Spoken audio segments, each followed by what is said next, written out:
നമസ്കാരം എല്ലാ പ്രിയ പ്രേക്ഷകർക്കും സാമൂഹ്യ പാഠത്തിന്റെ പുതിയൊരു അധ്യായത്തിലേക്ക് സ്നേഹം നിറഞ്ഞ സ്വാഗതം. ഇന്നത്തെ അധ്യായത്തിലൂടെ നാം ചർച്ച ചെയ്യുന്നത് കരൾ വീക്കത്തെ പറ്റിയാണ്, ലിവർ സിറോസിസിനെ പറ്റിയാണ്. മനുഷ്യ ശരീരത്തിലെ ഏറ്റവും വലിയ ഗ്രന്ഥിയാണ് കരൾ. മനുഷ്യ ശരീരത്തിലെ മർമ്മപ്രധാനമായ ഒട്ടനവധി പ്രവർത്തനങ്ങൾക്ക് ഹേതുവാകുന്ന ഒരു അവയവം കൂടിയാണ് കരൾ. അതിനാൽ തന്നെ കരളിനെ കരുതലോടെ കാത്തു സൂക്ഷിക്കേണ്ടത് നമ്മുടെ ഒരു അനിവാര്യത കൂടിയാണ്. പലപ്പോഴും കരളിൻ്റെ ആരോഗ്യ അപജയവുമായി ബന്ധപ്പെട്ട് കാണപ്പെടുന്ന ചില പ്രാരംഭ ലക്ഷണങ്ങൾ നാം അവഗണിച്ചുകൊണ്ട് അത് അതീവ സങ്കീർണമാവുകയും ഗുരുതരമാവുകയും ചെയ്യാറുള്ളതായി നാം കാണാറുണ്ട്. അതിനാൽ തന്നെ ഈ ഒരു വിഷയത്തെ അത്യധികം പ്രാധാന്യത്തോടെയാണ് നാം സമീപിക്കേണ്ടത്. കരളിൻ്റെ ആരോഗ്യം എങ്ങനെ കൃത്യമായി പരിപാലിക്കാമെന്നതും എന്താണ് കരൾ വീക്കം എന്നതും സർവോപരി ഫാറ്റി ലിവർ പോലെയുള്ള അസുഖങ്ങളിൽ നിന്ന് എങ്ങനെ മുക്തി നേടാം എന്നുള്ളതൊക്കെയാണ് ഇന്നത്തെ അധ്യായത്തിലൂടെ നാം ചർച്ച ചെയ്യുന്നത്. അതിഥി doctor Shanid A, professor in gastroenterology and hepatology, government medical college, Thiruvananthapuram. നമസ്കാരം സർ, സ്വാഗതം സാമൂഹ്യ പാഠത്തിലേക്ക്. സർ, ഇന്നത്തെ അധ്യായത്തിൽ നാം ചർച്ച ചെയ്യുന്ന വിഷയം നേരത്തെ സൂചിപ്പിച്ചതുപോലെ തന്നെ കരൾ വീക്കം എന്നതാണ്. എന്താണ് സർ കരൾ വീക്കം? നമ്മൾ പറഞ്ഞ പോലെ കരൾ എന്ന് പറയുന്നത് നമ്മുടെ ശരീരത്തിലെ ഏറ്റവും വലിയ ഗ്രന്ഥിയാണ്. അതായത് കരൾ ഏറ്റവും പ്രധാനപ്പെട്ട പല പ്രവർത്തനങ്ങളുമാണ് നമ്മുടെ ശരീരത്തിൽ നിർവഹിക്കുന്നത്. ഏറ്റവും കൂടുതൽ മാലിന്യങ്ങൾ നമ്മുടെ ശരീരത്തിൽ ബ്ലഡിൽ നിന്ന് ഉണ്ടാകുമ്പോൾ അവയെല്ലാം തുടച്ചു നീക്കപ്പെടുന്ന ഫാക്ടറിയാണ് കരൾ. പിന്നെ പല പല വൈറ്റമിൻസിൻ്റെയും മിനറൽസിൻ്റെയും പിന്നെ ക്ലോട്ടിംഗ് ഫാക്ടേഴ്സ്, പല ഹോർമോൺസിൻ്റെയും ഉൽപ്പാദനം നടക്കുന്നത് കരളിലാണ്. പിന്നെ ഇതുകൂടാതെ പല പിത്തം ഉണ്ടാകുന്നത് കരളിലാണ്. അത് സൂക്ഷിക്കുന്നത് പിത്തസഞ്ചി, അതായത് ഗോൾ ബ്ലാഡറിലാണ്. അപ്പോൾ കരളിലുണ്ടാകുന്ന ഒരു പ്രധാനപ്പെട്ട ഒരു അസുഖമാണ് കരൾ വീക്കം അതെന്ന് പറയുന്നത്. അതിന് മലയാളത്തിൽ കരൾ വീക്കം എന്ന് പറയുന്നത് ഇംഗ്ലീഷിൽ തന്നെ ലിവർ സിറോസിസ് എന്നാണ് കൂടുതൽ അറിയപ്പെടുന്നത്. അത് കരളിൻ്റെ കോശങ്ങൾക്ക് ഉണ്ടാകുന്ന ഒരു നീർക്കെട്ട് വന്നിട്ട് കരളിൽ വടുക്കൾ ഉണ്ടാകുന്ന അവസ്ഥയാണ്, ഫൈബ്രോസിസ് ഉണ്ടാകുന്ന അവസ്ഥയാണ് ലിവർ സിറോസിസ്, അതായത് കരൾ വീക്കം എന്ന് പറയുന്നത്. ചില ആൾക്കാർക്ക് ഇത് കരൾ വീക്കം എന്ന് പറയുന്നത് കരളിലുണ്ടാകുന്ന ഇൻഫ്ലമേഷൻ, ഹെപ്പറ്റൈറ്റിസ് എന്നിവ കരൾ വീക്കമായിട്ട് ചിലർ പറയും. എന്നാൽ കറക്റ്റായിട്ട് നമ്മൾ കരൾ വീക്കം എന്ന് പറയുന്നത് ലിവറിനുണ്ടാകുന്ന ക്രോണിക് ആയിട്ടുള്ള ഡാമേജ്, അതായത് സെൽസിൻ്റെ അവസ്ഥകളുടെ സെൽസിൻ്റെ ഡാമേജ് ഉണ്ടായിട്ട് ലിവറിന് വടുക്കൾ, അതായത് ഫൈബ്രോസിസ് വരികയും ലിവറിൻ്റെ പ്രവർത്തനക്ഷമത വളരെയധികം കുറയുകയും അതിൻ്റെ ലിവർ ഫംഗ്ഷൻ്റെ വളരെയധികം കുറയുകയും ഇങ്ങനെ കരൾ വീക്കം, അതായത് ലിവർ സിറോസിസ് ആണ് അറിയപ്പെടുന്നത്. തീർച്ചയായും ഡോക്ടർ, പലപ്പോഴും നമ്മൾ ഈ ഒരു കരൾ വീക്കം എന്നുള്ളൊരു വാക്കുകൊണ്ട് ഉദ്ദേശിക്കുന്നത് കരളിലെ ഡോക്ടർ ഇപ്പോൾ പറഞ്ഞതുപോലെ തന്നെ ഒരു ഇൻഫ്ലമേഷൻ എന്നുള്ള രീതിയിലാണ്. പക്ഷേ ഡോക്ടർ തന്നെ ഇപ്പോൾ വ്യക്തമാക്കി അത് ലിവർ സിറോസിസ് ആണ്. എന്നിരുന്നാൽ പോലും പലപ്പോഴും നമുക്കുണ്ടാകുന്ന ഒരു സംശയമാണ്, കരൾ വീക്കം എന്നത് ഒരു രോഗമാണോ അതോ രോഗലക്ഷണമാണോ എന്നുള്ളത്. എന്താണ് ഡോക്ടർ അതിൻ്റെ ഒരു ഉത്തരം? അതൊരു പ്രധാനപ്പെട്ട ചോദ്യമാണ്. കരൾ വീക്കം എന്ന് പറയുന്നത് ഒരു പ്രധാനപ്പെട്ട രോഗമാണ്. അതായത് കരളിലുണ്ടാകുന്ന ഈ സെൽസിന് ഡാമേജ്, കോശങ്ങൾക്ക് ഡാമേജ് വരികയും കരളിൻ്റെ പ്രവർത്തനം കുറയുകയും ചെയ്യുന്ന ഒരു അസുഖമാണ് കരൾ വീക്കം എന്ന് പറയുന്നത്. അത് ലിവർ സിറോസിസ് എന്ന് പറയാം. അതിന് പല ലക്ഷണങ്ങളുണ്ടാവാം. അപ്പോൾ അതുകൊണ്ട് ഒരു പ്രത്യേകമായ കരൾ വീക്കം എന്ന് പറയുന്നത് കരളിന് പ്രധാന ഒരു രോഗമാണ് എന്ന് പറയാം. അതിൽ പല കാരണങ്ങൾ കൊണ്ടും കരൾ വീക്കം ഉണ്ടാകാം. അതിന് ലിവർ സിറോസിന് പല കാരണങ്ങളുണ്ട്. അതുകൊണ്ട് ലക്ഷണമല്ല, അതൊരു രോഗം തന്നെയാണ്. തീർച്ചയായും ഡോക്ടർ ഇപ്പോൾ കാരണങ്ങളെ പറ്റി പറയുകയുണ്ടായി. എന്താണ് ഡോക്ടർ പൊതുവായിട്ട് ഈ ഒരു കരൾ വീക്കം അല്ലെങ്കിൽ ലിവർ സിറോസിസിൻ്റെ കാരണങ്ങളായി പറയപ്പെടാറുള്ളത്? നമുക്കറിയാം, നമ്മുടെ സമൂഹത്തിൽ നമ്മുടെ ജീവിതശൈലിയിലുള്ള വളരെ വ്യത്യാസങ്ങൾ വരുന്നുണ്ട്. അതായത് നമ്മുടെ ജീവിതശൈലിയിലുള്ള വ്യത്യാസവും നമ്മുടെ ആഹാരക്രമത്തിലുള്ള വ്യത്യാസവും കാരണം പല ഈ കരരോഗങ്ങൾ വളരെ കൂടുതലായിട്ടാണ് നമ്മുടെ പഠനങ്ങൾ കാണിക്കുന്നത്. പലപ്പോഴും ഇതിൻ്റെ ലക്ഷണങ്ങൾ ആദ്യത്തെ സ്റ്റേജിൽ വളരെ കുറവായിരിക്കും. അതുകൊണ്ട് പലപ്പോഴും അത് മൂർച്ഛിക്കുമ്പോഴാണ് നമ്മൾ കരൾ വീക്കം കാണപ്പെടുന്നത്. ഏറ്റവും പ്രധാനപ്പെട്ട കാരണം നമുക്കറിയാം, നമ്മുടെ കരൾ വീക്കം ഉണ്ടാകേണ്ട ഏറ്റവും പ്രധാനപ്പെട്ട കാരണം മദ്യപാനം തന്നെയാണ്. മദ്യപാനം നമ്മുടെ ലിവർ സിറോസിലൊരു 30 മുതൽ 40% ആൾക്കാർക്ക് മദ്യപാനം മൂലമുള്ള കരൾ രോഗമാണ് സിറോസിന് കാരണമായിരുന്നത്. പിന്നെ അത് കഴിഞ്ഞ് ഇപ്പോൾ നമ്മൾ വേറൊരു കാരണം കണ്ടുപിടിക്കുന്നത് നമ്മുടെ നോൺ ആൽക്കഹോളിക് ഫാറ്റി ലിവർ എന്ന് പറയും. അതായത് നമ്മൾ സ്ഥിരമായിട്ട് അൾട്രാസൗണ്ട് ചെയ്യുമ്പോൾ ഫാറ്റി ലിവർ കാണാം. അത് മദ്യം കഴിക്കാത്ത ആൾക്കാർക്ക്, അങ്ങനെയുള്ളവർക്ക് ചില കുറച്ച് വർഷങ്ങൾ കഴിഞ്ഞതിന് ശേഷം നോൺ ആൽക്കഹോളിക് സ്റ്റേറ്റ് ഹെപ്പറ്റൈറ്റിസ്, അത് നീർക്കെട്ട് കൂടുകയും പിന്നെ അത് 10 മുതൽ 12% പേർക്ക് വർഷങ്ങൾ കഴിഞ്ഞിട്ട് ലിവറിന് സിറോസിസ്, അതായത് കരൾ വീക്കത്തിലോട്ട് മാറുകയും ചെയ്യാം. അതിനാണ് ഇപ്പോൾ മെറ്റബോളിക് അസോസിയേറ്റഡ് സ്റ്റീറ്റോട്ടിക് ലിവർ ഡിസീസ് എന്ന് പറയുന്നത്, MASLD എന്ന് പറയും. ഇപ്പോൾ ആൽക്കഹോൾ പറഞ്ഞു, രണ്ടാമത്തതാണ് ഈ non alcoholic fatty liver disease. പിന്നെ വേറൊരു പ്രധാനപ്പെട്ട ഒരു കാരണം എന്ന് പറയുന്നത് വൈറസാണ്. നമുക്കറിയാം, പലതരം ഹെപ്പറ്റൈറ്റിസ് വൈറസുകൾ നമ്മുടെ ശരീരത്തിലുണ്ട്. അത് ഹെപ്പറ്റൈറ്റിസ് ബി ഉണ്ട്, ഹെപ്പറ്റൈറ്റിസ് സി ഉണ്ട്. ഇതെല്ലാം ബ്ലഡ് വഴി പകരുന്ന വൈറസാണ്. അപ്പോൾ അങ്ങനെയുള്ള വൈറസ് ദീർഘകാലം നമ്മുടെ ശരീരത്തിലുണ്ടാവുകയും അത് കരളിന് കോശങ്ങൾക്ക് ഡാമേജ് വരികയും ലിവർ സിറോസിലോട്ട് വഴിതിരിക്കുകയും ചെയ്യാം. ഇവയെല്ലാം ഹെപ്പറ്റൈറ്റിസ് ബിയും ഹെപ്പറ്റൈറ്റിസ് സിയും മൂലമുണ്ടാകുന്ന കരൾ വീക്കമാണ് liver cirrhosis, hepatitis B related and hepatitis C related cirrhosis എന്ന് പറയുന്നത്. പിന്നെ വേറൊരു പ്രധാനപ്പെട്ട ഒരു കാരണമായിട്ട് പറഞ്ഞാൽ ഓട്ടോഇമ്മ്യൂൺ ഹെപ്പറ്റൈറ്റിസ് ആണ്. അതായത് നമ്മുടെ ശരീരത്തിലെ അതായത് ലിവറിൻ്റെ കോശങ്ങൾക്കെതിരെ ആൻറ്റിബോഡീസ് ഉണ്ടാകുകയും അത് കരളിന് കോശങ്ങൾക്ക് ഡാമേജ് ഉണ്ടാകുകയും അത് വടുക്കളായി ലിവർ സിറോസിന് കാരണമായി വന്നേക്കാം. അതിനെ autoimmune hepatitis related liver Syros എന്നാണ് പറയും. പിന്നെ വേറൊരു ചിലർക്ക് ജനിതകപരമായ മാറ്റങ്ങൾ കൊണ്ടുവരാം. അതായത് ജനറ്റിക് മ്യൂട്ടേഷൻസ് എന്ന് പറയുന്നു. അത് നമ്മുടെ ശരീരത്തിലുണ്ടാകുന്ന ഈ ജനറ്റിക് മ്യൂട്ടേഷൻസ് കാരണം ലിവറിന് കോശങ്ങൾക്ക് ഡാമേജ് വരാം. അങ്ങനെയുള്ള അസുഖങ്ങളാണ് വിൽസൺസ് ഡിസീസ്, ഹീമോക്രോമറ്റോസിസ്, ആൽഫ-1 ആൻറ്റിട്രിപ്സിൻ ഡെഫിഷ്യൻസി എന്ന് പറയുന്നത്. അപ്പോൾ ഇത് വളരെ അത്ര കോമൺ ആയിട്ട് കാണുന്നില്ല, റെയറാണ്. അതുകൊണ്ട് ഏറ്റവും കൂടുതൽ നമ്മൾ കാണപ്പെടുന്നത് പ്രധാനമായും ആൽക്കഹോൾ, പിന്നെ നോൺ ആൽക്കഹോളിക് ലിവർ ഡിസീസ്, പിന്നെ ഞാൻ പറഞ്ഞ പോലെ hepatitis B and hepatitis C. ഇവയാണ് ഏറ്റവും ഒരു 70-80% ഓഫ് ലിവർ സിറോസ് കരൾ വീക്കത്തിന് നമ്മുടെ സമൂഹത്തിൽ കാണപ്പെടുന്നത്. ഇപ്പോൾ നമ്മൾ കുറച്ച് നാളുകളായിട്ട് ഒരു പാറ്റേൺ എന്ന് പറയുന്നത് ആൽക്കഹോൾ കുറച്ച് കുറവായിട്ട് വരികയും non alcoholic fatty liver disease കൂടുതലായിട്ടും കാണപ്പെടുന്നു. അതായത് നമ്മുടെ ജീവിതശൈലിയിലുണ്ടാകുന്ന വ്യത്യാസവും ആഹാരത്തിലുള്ള ക്രമീകരണങ്ങൾ വ്യത്യാസവും പിന്നെ ഈ ഒബേസിറ്റിയുടെ വർധനയും കാരണമായിരിക്കാം. തീർച്ചയായും ഡോക്ടർ, ഇപ്പോൾ ഏതൊരു രോഗമായാലും അല്ലെങ്കിൽ രോഗാവസ്ഥയായാലും നമുക്ക് പലപ്പോഴും നമ്മുടെ ശരീരം ചില വാർണിംഗ് സൈനുകൾ കാണിച്ചു തരാറുണ്ട്. ഇന്നൊരു രോഗം ഇതാ നിങ്ങളെ ബാധിക്കാൻ പോകുകയാണ് എന്നുള്ള ഒരു തരത്തിൽ. അപ്പോൾ ഈ ഒരു കരൾ വീക്കത്തിൻ്റെ പ്രാരംഭ ലക്ഷണങ്ങൾ എന്തെല്ലാമായിരിക്കും ഡോക്ടർ? അതൊരു പ്രധാനപ്പെട്ട ചോദ്യമാണ്. കരൾ സിറോസ് പലപ്പോഴും നമ്മുടെ അസിംറ്റമാറ്റിക് ആയിരിക്കും, സിംറ്റംസ് വളരെ കുറവായിരിക്കും. അപ്പോൾ ആദ്യത്തെ പ്രാരംഭ ദിശയിൽ നമ്മുടെ കരൾ വീക്കമുള്ള രോഗികൾക്ക് പലപ്പോഴും ഒരു സിംറ്റംസ് കാണത്തില്ല. അതായത് പലപ്പോഴും എന്തെങ്കിലും ബ്ലഡ് ടെസ്റ്റ് വേറെ എന്തെങ്കിലും ചെയ്യുമ്പോഴാണ്, അല്ലെങ്കിൽ അൾട്രാസൗണ്ട് വയറിന് വേണ്ടി എന്തെങ്കിലും വയറുവേദനയ്ക്ക് എന്തെങ്കിലും വേറെ എന്തെങ്കിലും ആവശ്യത്തിന് വേണ്ടി അൾട്രാസൗണ്ട് ചെയ്യുമ്പോഴാണ് ലിവറിന് വീക്കവും ഫാറ്റി ലിവറും ഒക്കെ കാണപ്പെടുന്നത്. അപ്പോൾ പ്രാരംഭ ദശയിൽ അതിൻ്റെ സിംറ്റംസ്, അതായത് ലക്ഷണങ്ങൾ വളരെ കുറവായിരിക്കും. ചിലപ്പോൾ ചില രോഗികൾക്ക് അത് ശരീരത്തിന് ഫറ്റീഗ്, അതായത് ക്ഷീണം, എപ്പോഴും എന്തെങ്കിലും ശക്തി കുറവ്, അങ്ങനെയുള്ള ഫറ്റീഗ്, അതായത് എപ്പോഴും ബലക്കുറവ് പോലെ ക്ഷീണം എന്നിവയാണ് ഏറ്റവും പ്രധാനപ്പെട്ട് കാണുന്നത്. ചില രോഗികൾക്ക് ജോണ്ടിസ് പറയാം, അതായത് മൂത്രത്തിലും കണ്ണിലും മഞ്ഞയായിട്ട് കാണുന്ന അത് മഞ്ഞപ്പിത്തം എന്നും പറയും. അത് ജോണ്ടിസ് എന്ന് പറയാം. പിന്നെ ഉണ്ടാകുന്ന കാലിൽ ചിലപ്പോൾ കുഴയിൽ നീര് വരാം. അത് പ്രോട്ടീൻ്റെ അളവ് കുറഞ്ഞിട്ടാണ് കാലിൽ നീര് വരുന്നത്. പിന്നെ വയറ്റിലുണ്ടാകുന്ന പെരുക്കം, വയറിന് വേദന എന്നിവയാണ് പ്രധാനപ്പെട്ട ലക്ഷണങ്ങൾ എന്ന് കാണപ്പെടുന്നത്. ചിലവർക്ക് കൂടുതൽ വെയിറ്റ് ലോസ് വരും, ശരീരം ക്ഷീണിക്കുക, പിന്നെ വിശപ്പില്ലായ്മ എന്നിവയെല്ലാം അതിൻ്റെ വേറെ ചില ലക്ഷണങ്ങളാണ്. ഇവ വളരെ പ്രധാനപ്പെട്ട ഒരു കാര്യമെന്ന് പറയുന്നത് പലപ്പോഴും ആരംഭദശയിൽ നമുക്കിതിൻ്റെ സിംറ്റംസ് വളരെ കുറവായിരിക്കും. അതുകൊണ്ട് പലപ്പോഴും പല രോഗികളും നമ്മൾ ഡയഗ്നോസ് ചെയ്യുമ്പോൾ ലേറ്റായിട്ടാണ് അസുഖം കണ്ടുപിടിക്കുന്നത്. അപ്പോൾ അതിൻ്റെ സ്റ്റേജസ് വളരെ ലേറ്റായിട്ടായിരിക്കും നമ്മൾ അറിയുന്നത്. അതാണ് ഏറ്റവും പ്രധാനം. അപ്പോൾ ആരംഭദശയിൽ എൻ്റെ സിംറ്റംസ് വളരെ കുറവാണ് എന്നുള്ളതാണ് ഏറ്റവും പ്രധാനപ്പെട്ട കാര്യം. തീർച്ചയായും ഡോക്ടർ, നമുക്കൊരു ഇടവേളയിലേക്ക് കടക്കാം. സാമൂഹ്യ പാഠത്തിൽ ഇനിയൊരു ഇടവേള.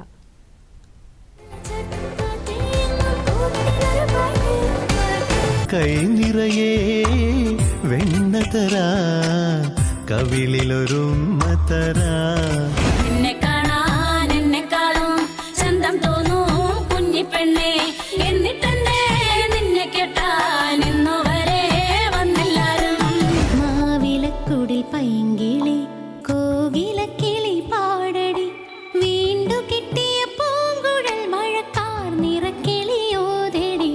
ఒలికలవసి బాలికవే చురకతుల చూపులున్న మల్లీశ్వరివే.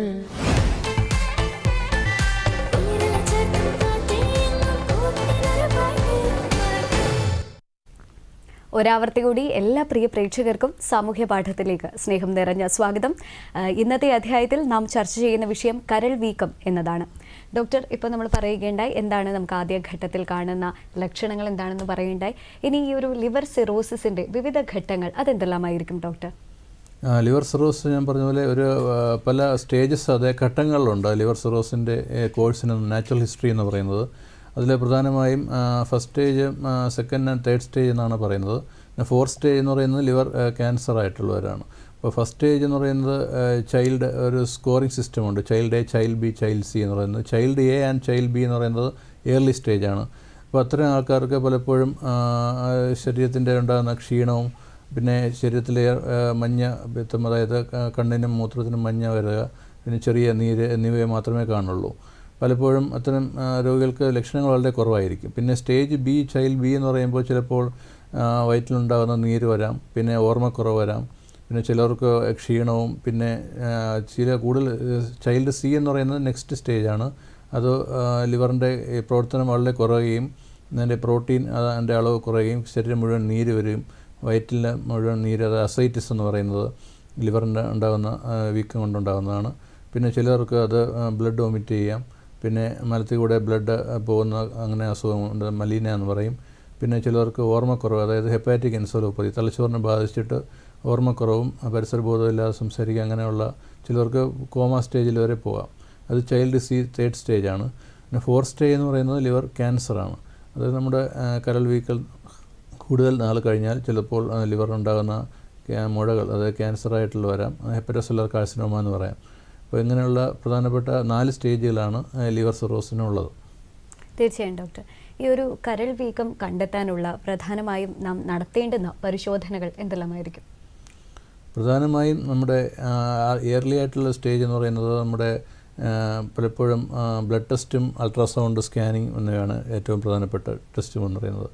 ഏറ്റവും പ്രധാനമായിട്ട് നമ്മൾ ബ്ലഡിലെ ഹീമോഗ്ലോബിൻ അളവ് നോക്കും, പിന്നെ പ്ലേറ്റ്ലെറ്റ്, അതായത് പ്ലേറ്റ്ലെറ്റ് കൗണ്ട് നോക്കും.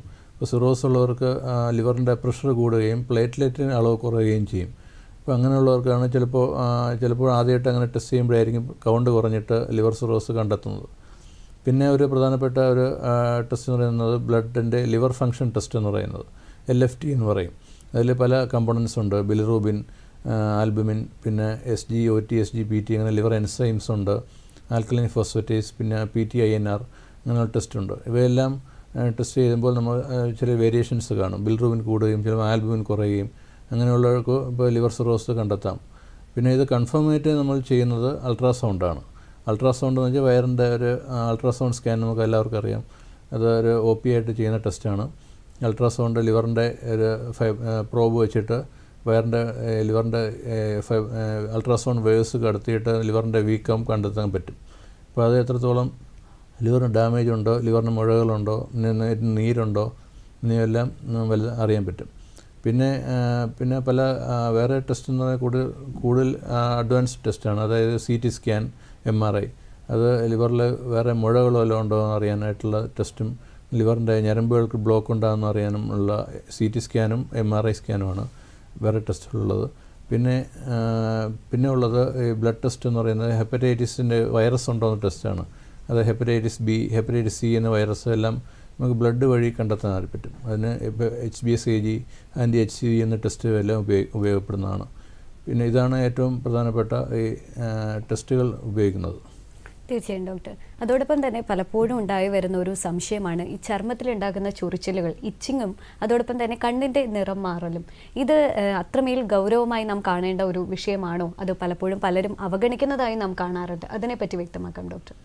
കണ്ണിലുണ്ടാകുന്ന നിറവ്യത്യാസം എന്ന് പറയുന്നത് ജോണ്ടിസ് എന്ന് പറയും. അതായത് ബിലിറൂബിൻ്റെ അളവ് കൂടുകയും അത് കണ്ണിൻ്റെ സ്ക്ലീറയിൽ ചെറിയ പിഗ്മെൻറ്റേഷൻ, അതായത് യെല്ലോയിഷ് ഡിസ്കളറേഷൻ വരും. അതാണ് ജോണ്ടിസ് എന്ന് പറയുന്നത്.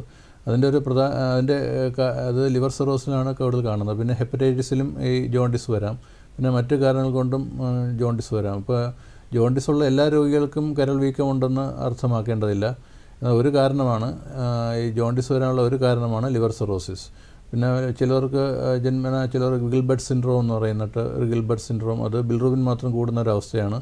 അതിൽ ലിവറിനൊക്കെ നോർമൽ ഫങ്ഷൻ ആയിരിക്കും. അതുകൊണ്ട് അത് എല്ലാ ജോണ്ടിസ് ഉള്ളവർക്കും ലിവർ സിറോസ് ആകണമെന്നില്ല.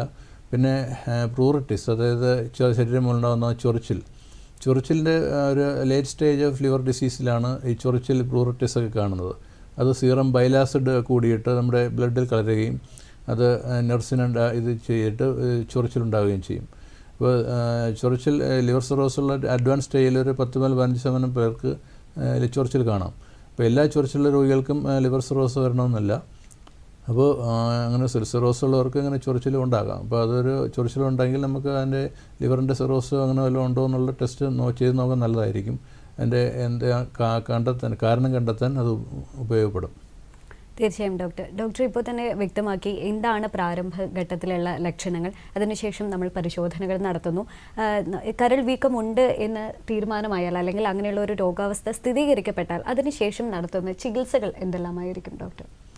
അത് പ്രധാനപ്പെട്ട ഒരു ചോദ്യമാണ്. നമ്മുടെ ലിവർ സിറോസിൻ്റെ ലക്ഷണങ്ങൾ നമ്മൾ പറഞ്ഞു, അതിൻ്റെ ടെസ്റ്റുകൾ പറഞ്ഞു. ഇനി ചികിത്സ എന്ന് പറയുന്നത് ഓരോ പല ഇതുണ്ട്, കാരണങ്ങളാണ് കണ്ടെത്തിയാണ് നമ്മൾ ചികിത്സിക്കുന്നത്. അപ്പം പറഞ്ഞ പോലെ പല കാരണങ്ങൾ കൊണ്ടും ലിവർ സിറോസ് വരാം. ഇപ്പോൾ ഏറ്റവും പ്രധാനമായിട്ട് മദ്യപാനം.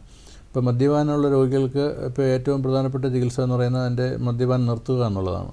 ഇപ്പോൾ ആൽക്കഹോൾ ലിവർ ഡിസീസുള്ള ഒരു രോഗികൾക്ക് ആദ്യം വന്നാൽ നമ്മൾ ആൽക്കഹോൾ നിർത്താനുള്ള ചികിത്സയാണ് കൊടുക്കുന്നത്.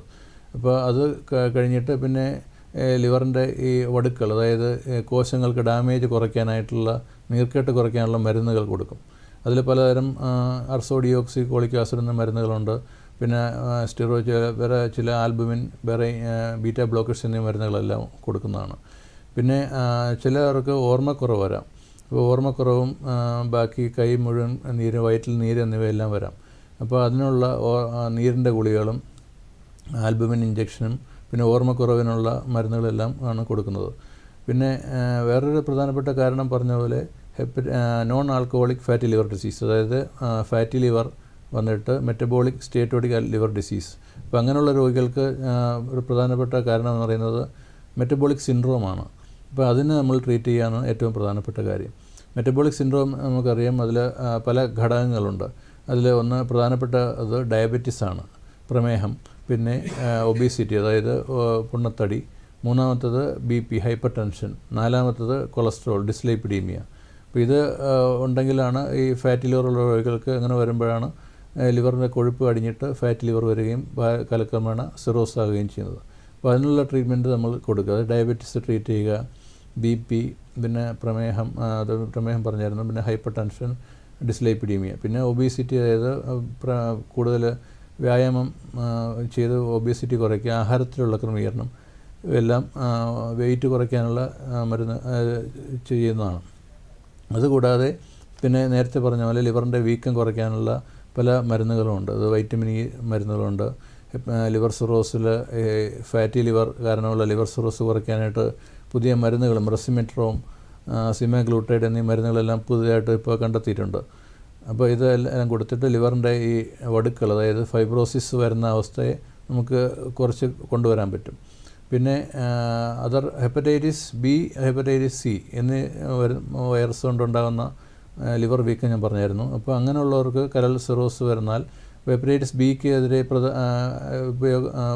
ഉപയോഗിക്കാൻ പറ്റിയ മരുന്നുകൾ, ആൻറ്റിവൈറൽ മരുന്നുകൾ ലഭ്യമാണ്. അപ്പോൾ അത് നമ്മൾ വൈറസിനെ നശിപ്പിക്കാൻ ആവശ്യമായ മരുന്നുകൾ നമുക്ക് ടാബ്ലറ്റായിട്ട് ലഭ്യമാണ്. അപ്പോൾ ടെൻഡോഫോവിർ, എൻഡക്കൈവർ എന്ന ടാബ്ലറ്റുകൾ അത് കഴിക്കേണ്ടി വരും. പിന്നെ ഹെപ്പറ്റൈറ്റിസ് സി, പ്രധാനപ്പെട്ട ഹെപ്പറ്റൈറ്റിസ് സിക്കുള്ള മരുന്നുകളും ഇപ്പോൾ ലഭ്യമാണ്. അത് സോഫോസ്ബിർ, വെൽപാറ്റ്സിവർ എന്ന മരുന്നുകളാണ് കഴിക്കേണ്ടത്. അതൊരു 3 months കോഴ്സാണ് ചെയ്യേണ്ടത്. പിന്നെ വേറൊരു പ്രധാനപ്പെട്ട കാരണം എന്ന് പറയുന്നത് ഓട്ടോമ്യൂൺ ഹെപ്പറ്റൈറ്റിസ് ആണ്. അത് ഞാൻ പറഞ്ഞ പോലെ ഡോക്ടർ, ഞാനൊന്ന് ഇടപെടുകയാണ്. ഇന്നത്തെ അധ്യായത്തിലെ ആദ്യത്തെ കോളർ നമ്മോടൊപ്പം ചേരുകയാണ്. കോട്ടയത്തെ നിന്നും ഗീതാബായി മാമാണ് വിളിക്കുന്നത്. നമസ്കാരം മാം, സ്വാഗതം സാമൂഹ്യ പാഠത്തിലേക്ക്. ഡോക്ടറിനോട് സംശയം ചോദിക്കാം. പറഞ്ഞോളൂ. സാറേ, ഞാൻ എൻ്റെ മോന് വേണ്ടിയിട്ടാണ് സംസാരിക്കുന്നത്. മോന് 30 വയസ്സുണ്ട്. അവന് ഗ്രേഡ് 1 ഫാറ്റി ലിവർ ഉണ്ട്. അപ്പൊ അവന് ഈ പിന്നീടൊരു ദിവസം ഈ തൈറോയ്ഡ് ഫംഗ്ഷന്, തൈറോയിഡിന്റെ അളവ് ഇവന് ഒത്തിരി കൂടിയിട്ട് അത് പരിശോധിച്ചപ്പം എൻഡോക്രൈനോളജിസ്റ്റ് പറഞ്ഞത് അവന് ഓട്ടോ ഇമ്മ്യൂൺ ഡിസീസ് കൊണ്ടുണ്ടായതാന്നാ പറഞ്ഞത്. ഓട്ടോ ഇമ്മ്യൂൺ തൈറോയിഡൈറ്റിസ് ആണോ? എന്തോ ഓട്ടോ ഇമ്മ്യൂൺ കൊണ്ടുണ്ടായ തൈറോയിഡിന്റെ ഹോർമോൺ വേരിയേഷൻ ആണെന്നാണ് പറഞ്ഞത്. അതിന് മരുന്ന് കഴിക്കുന്നുണ്ടേ. അത് ഏത് കഴിക്കുന്നത്? തൈറോനോൺ? തൈറോനോം എനിക്ക് മരുന്ന് പേര് കറക്റ്റ് അറിയില്ല, പക്ഷെ ഡോക്ടർ അതാണ് പറഞ്ഞത്. അപ്പൊ എനിക്ക് എന്റെ ഒരു സംശയം അതുകൊണ്ട് തന്നെയാണോ ഈ ഫാറ്റി ലിവർ ഇങ്ങനെ ഗ്രേഡ് 1 ഫാറ്റി ലിവർ ഉണ്ടായതെന്നാണ് എന്റെ സംശയം. അതെ ഫാറ്റി ലിവർ പല കാരണങ്ങളും ഉണ്ടാകും. പിന്നെ വേറെ എന്തെങ്കിലും ഡയബറ്റീസ്, BP, കൊളസ്ട്രോൾ എന്നിവയെല്ലാം ഉണ്ടോ? കൊളസ്ട്രോൾ ഉണ്ടല്ലോ, കൊളസ്ട്രോൾ കൂടുതലുണ്ട്. പിന്നെ വെയിറ്റ് കൂടുതലാണ്. വെയിറ്റ് എത്രയുണ്ട്? വെയിറ്റ് ഓവർ വെയിറ്റ് ആണ്. അതെ അപ്പോൾ ഇതെല്ലാം മെറ്റബോളിക് സിൻഡ്രോമത്തിൽ വരുന്ന ഒരു പ്രധാനപ്പെട്ട ഘടകങ്ങളാണ്. അതായത് ഓവർ വെയിറ്റ്, പിന്നെ കൊളസ്ട്രോൾ, ഇവയൊക്കെ ഉണ്ടെങ്കിൽ ലിവറിൽ ഫാറ്റ് ആഡ് ചെയ്യാം. പിന്നെ തൈറോയ്ഡുള്ള രോഗികൾക്ക്, ഹൈപ്പോതൈറോയിഡിസം ഉള്ളവർക്ക് അത് കൂടുതൽ ഇത്തരം ഫാറ്റ് ലിവർ ഉണ്ടാകാൻ സാധ്യത കൂടുതലാണ്.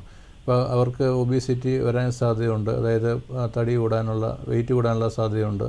പിന്നെ കൊളസ്ട്രോൾ, ഇവയെല്ലാം വരാം. അപ്പോൾ ഇതെല്ലാം ബന്ധപ്പെട്ടാണ് ഇരിക്കുന്നത്. അതുകൊണ്ട് ഫാറ്റി ലിവർ വരാൻ സാധ്യത കൂടുതലാണ്. അപ്പോൾ ഡോക്ടറെ, ഈ തൈറോയിഡിന്റെ ഈ എടുക്കുന്ന ട്രീറ്റ്മെന്റ് കൊണ്ടിരുന്നാൽ മതിയോ, അതോ നമ്മളിപ്പോ ഈ ലിവറിന്റെ പ്രശ്നം താനെ മാറിക്കോളുമായിരിക്കുമോ, അതോ അതിനായിട്ട് എന്തെങ്കിലും ട്രീറ്റ്മെന്റ് എടുക്കേണ്ടതുണ്ടോ? അതിനുവേണ്ടിയുള്ള ടെസ്റ്റുകൾ ചെയ്യണം. പിന്നെ അൾട്രാസൗണ്ട് ചെയ്ത് നോക്കണം. പിന്നെ ലിവറിൻ്റെ ഫങ്ഷൻ ടെസ്റ്റ്, അതായത് ഞാൻ പറഞ്ഞ bilirubin, SGOT, SGPT, blood enzymes, liver enzymes കാണിച്ചതാണ്, എൻഡോക്രോളജി കാണിക്കുകയാണ്. പക്ഷെ ഈ ലിവറിനെ പ്രത്യേകിച്ച് എന്തെങ്കിലും ചെയ്യണമെന്ന് ഞങ്ങളോട് പറഞ്ഞിട്ടില്ല. അതുകൊണ്ട് ഞാനിപ്പോ ഇത് കേട്ടപ്പോൾ ചോദിച്ചതാണ്.